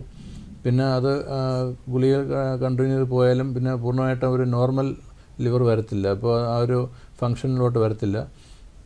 അപ്പോൾ അത്തരം രോഗികൾക്ക് നമുക്കൊരു ചികിത്സ നമുക്ക് ഓഫർ ചെയ്യാൻ പറ്റുന്നത് അവരുടെ ലിവർ ട്രാൻസ്പ്ലാന്റേഷൻ ശസ്ത്രക്രിയയാണ്. അതായത് ആ രോഗിയുടെ കരൾ എടുത്തിട്ട് വേറെ ഒരു ഹെൽത്തി ആയിട്ടുള്ള ഒരു കരൾ അത് അവരുടെ ബോഡിയിൽ ഫിറ്റ് ചെയ്യുക എന്നുള്ളതാണ്. അതിനാണ് ലിവർ ട്രാൻസ്പ്ലാന്റേഷൻ എന്ന് പറയുന്നത്. അത് 2 തരമുണ്ട്. അത് ഡോണർ എന്ന് പറയുന്നത് ലൈവ് ഡോണറാകാം, അല്ലെങ്കിൽ ഡിസീസ് ഡോണറാകാം. നമ്മൾ ഇപ്പോൾ കേൾക്കാറുണ്ട്, ഇപ്പോൾ മരിച്ച ആൾക്കാരുടെ ഇത് കരൾ എടുക്കുന്നത്, അതായത് ഡിസീസ് ഡോണർ എന്ന് പറയും. അപ്പോൾ അവർ മരിച്ചതിന് ശേഷം ഒരു ബന്ധുക്കൾ സമ്മതമാണെങ്കിൽ കരളെടുത്തിട്ട് അത് അസുഖമുള്ള ആൾക്കാർക്ക് വയ്ക്കുന്നതാണ് ഡിസീസ് ഡോണർ ലിവർ ട്രാൻസ്പ്ലാന്റേഷൻ. ഇപ്പോൾ അങ്ങനെയുള്ള കരൾക്ക് ഇപ്പോൾ കിട്ടുന്നത് വളരെ കുറവാണ്. കാരണം ആൾക്കാർ ഡൊണേഷൻ വളരെ കുറവായതുകൊണ്ട് ഇപ്പോൾ പലപ്പോഴും ഇത് ലൈവായിട്ടുള്ള ഡോണറേഴ്സിന് എപ്പോഴും കൂടുതൽ എടുക്കുന്നത്. അതായത് ലൈവ് ഡോണർ ലിവർ ട്രാൻസ്പ്ലാന്റേഷൻ എന്ന് പറയും. അതായത് ഒരു യങ്ങായിട്ടുള്ള ഒരു ഹെൽത്തി ആയിട്ടുള്ള ഒരാളുടെ ലിവറിൻ്റെ ഒരു പകുതി ഭാഗം ഓപ്പറേഷൻ ചെയ്തെടുത്തിട്ട് രോഗിയിലോട്ട് സ്റ്റിച്ച് ചെയ്ത് തുന്നി ചേർത്ത് വയ്ക്കുക എന്നുള്ളതാണ്. അപ്പോൾ ഇതൊരു സങ്കീർണമായ ഒരു ശസ്ത്രക്രിയയാണ്. അതിന് മുന്നും കുറേ ടെസ്റ്റുകൾ ചെയ്യണം, അതിന് ശേഷവും കുറേ ടെസ്റ്റ് ചെയ്യണം, അതിനുള്ള മരുന്നുകളെല്ലാം കുറേ നാൾ കഴിക്കണം. അപ്പോൾ അതിൻ്റെ കോസ്റ്റും വളരെ കൂടുതലാണ്. അപ്പോൾ അതാണ് ലിവർ ട്രാൻസ്പ്ലാന്റേഷൻ എന്ന് പറയുന്നത്. ഓക്കെ ഡോക്ടർ, ഇനി ചുരുങ്ങിയ വാക്കുകളിൽ വിശദീകരിക്കാമോ എങ്ങനെ നമുക്ക് നമ്മുടെ കരളിൻ്റെ ആരോഗ്യത്തെ കാത്തു സൂക്ഷിക്കാമെന്ന്? അതെ, നമ്മുടെ ഏറ്റവും പ്രധാനപ്പെട്ട ഒരു അവയവമായതുകൊണ്ട് കരൾ, അതുകൊണ്ട് നമ്മുടെ ജീവിതശൈലിയിലുണ്ടാകുന്ന ഏറ്റവും ഒരു വ്യത്യാസം നമ്മൾ എപ്പോഴും ഇമ്പോർട്ടൻ്റ് ആണ്. നമ്മുടെ ആഹാരത്തിലുള്ള സമീകൃതമായ ആഹാരം കഴിക്കുക, കൂടുതൽ ആഹാരത്തിലെ പ്രോട്ടീൻ ഉൾപ്പെടുത്തുക, അന്നജം കുറയ്ക്കുക, ഉപ്പുള്ള ആഹാരവും മധുരവും എല്ലാം കുറയ്ക്കുക, പിന്നെ അരമണിക്കൂർ എല്ലാ ദിവസവും വ്യായാമം ചെയ്യുക, പിന്നെ ആൽക്കഹോൾ, അതായത് മദ്യപാന, പുകവലി അങ്ങനെ പൂർണ്ണമായിട്ടും നമ്മുടെ ജീവിതശൈലിയിൽ നിന്ന് ഒഴിവാക്കുക. പിന്നെ നമ്മുടെ ഈ IV ഡ്രഗ് അബ്യൂസ്, അങ്ങനെ ഇഞ്ചെക്ഷൻസ് ഇതെല്ലാം അവോയ്ഡ് ചെയ്യുക. അതായത് ഇപ്പോഴത്തെ ചെറുപ്പക്കാരായിട്ടുള്ള ഈ ലഹരി പൂർണ്ണമായിട്ടും ഒഴിവാക്കുക. പിന്നെ നമ്മുടെ പ്രധാനപ്പെട്ട ഈ ഹെപ്പറ്റൈറ്റിസ് B വാക്സിൻ അത് എടുക്കാത്തവർ അത് കൂടുതൽ എടുക്കുക. പിന്നെ പലപ്പോഴും നമ്മുടെ ബ്ലഡ് ടെസ്റ്റ് സ്കാൻ, അതായത് പലപ്പോഴും ലക്ഷണങ്ങൾ വളരെ കുറവായതുകൊണ്ട് ഇടയ്ക്ക് 40-50 വയസ്സ് കഴിഞ്ഞ ആൾക്കാർക്ക് സ്കാനിങ്ങും ബ്ലഡ് ലിവർ ഫങ്ഷൻ ടെസ്റ്റും, പ്രത്യേകിച്ച് ഷുഗർ BP ഉള്ളവരും ഇത് ഇടയ്ക്ക് ചെയ്ത് നോക്കേണ്ടതാണ്. അങ്ങനെയുള്ളവർക്ക് ആദ്യമേ തന്നെ എന്തെങ്കിലും ലക്ഷണങ്ങളുണ്ടെങ്കിൽ അതിൻ്റെ ചികിത്സിച്ച് ഭേദമാക്കേണ്ടത് ആവശ്യമാണ്. തീർച്ചയായും ഡോക്ടർ, നമുക്കായി ഇന്ന് അനുവദിച്ച സമയം ഇവിടെ പൂർണ്ണമാക്കുകയാണ്. കരൾ വീക്കത്തെപ്പറ്റിയും കരളിൻ്റെ ആരോഗ്യ പരിപാലനത്തെ പറ്റിയും ചർച്ച ചെയ്ത പ്രിയപ്പെട്ട ഡോക്ടർ ഷാനിദ് ഏകർ, ഹൃദയം നിറഞ്ഞ സ്നേഹത്തിൻ്റെ ഭാഷയിലുള്ള നന്ദി. Thank you doctor, thank you so much. വൈവിധ്യപൂർണ്ണമായ മറ്റൊരു വിഷയവുമായി വീണ്ടും കാണാം. നന്ദി, നമസ്കാരം.